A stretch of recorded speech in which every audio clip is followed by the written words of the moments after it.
Hello to all of you wonderful subscribers. This is Michon and today we are going to watch me edit.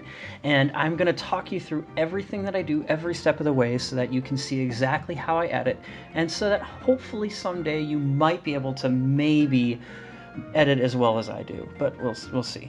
Anyway, so let's get this party started. The first thing that I like to do whenever I start a new project is arrange all the clips that I'm going to be using, and I like to personally put them in order from longest to shortest. And the reason why I like to do that is because you'll find that towards the end of the project you start to get lazy and you slack off, and it just doesn't look as good as when you started the project. So hopefully with the shorter clips people won't notice as much.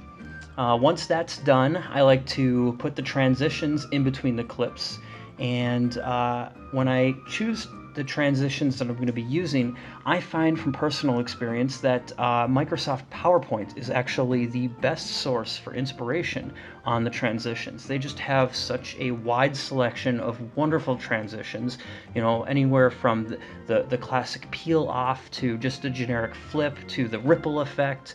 And if you just can't make up your mind from their vast list of tremendous transitions, you can always just select random, and it'll just randomly select transitions for you. One thing that you really want to be careful for on your transitions, though, are that you want to make sure that you don't just stick with one transition. You want to use multiple bold transitions that really stand out, because that will allow people to know and notice the transition and know that you're switching from one clip to another.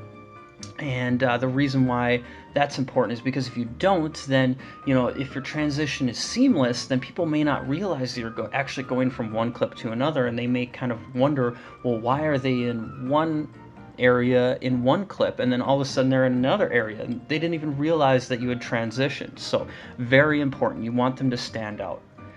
The next thing that you're going to want to look for is we're going to do a little bit of what's called coloring. And when you're switching the coloring, what you're doing is you're actually helping adjust the colors for people who are colorblind.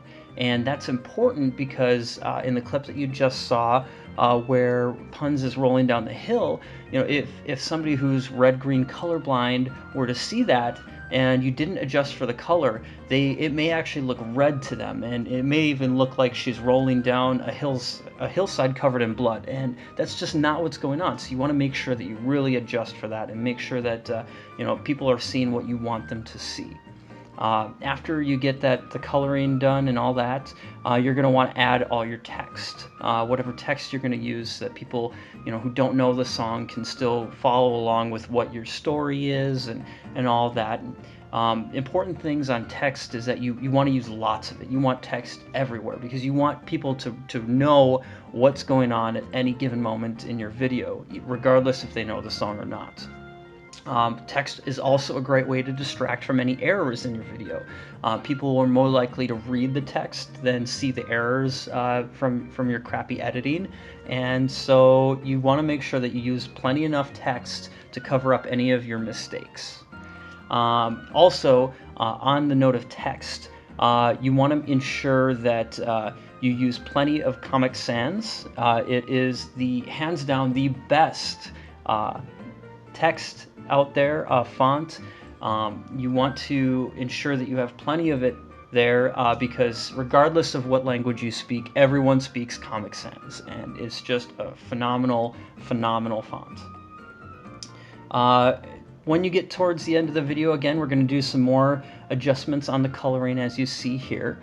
And again, that's just to help with anyone who may not be able to see the colors as they normally are, so it'll ensure that they're seeing the proper video that you're trying to make.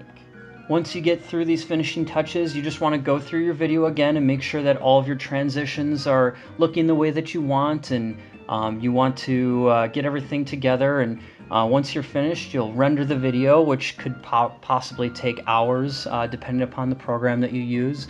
You may have to do it 4, 5, or 12 times, but you know, in the end it's all worth it, and when you have a great video to show for it, it really just makes it all the better.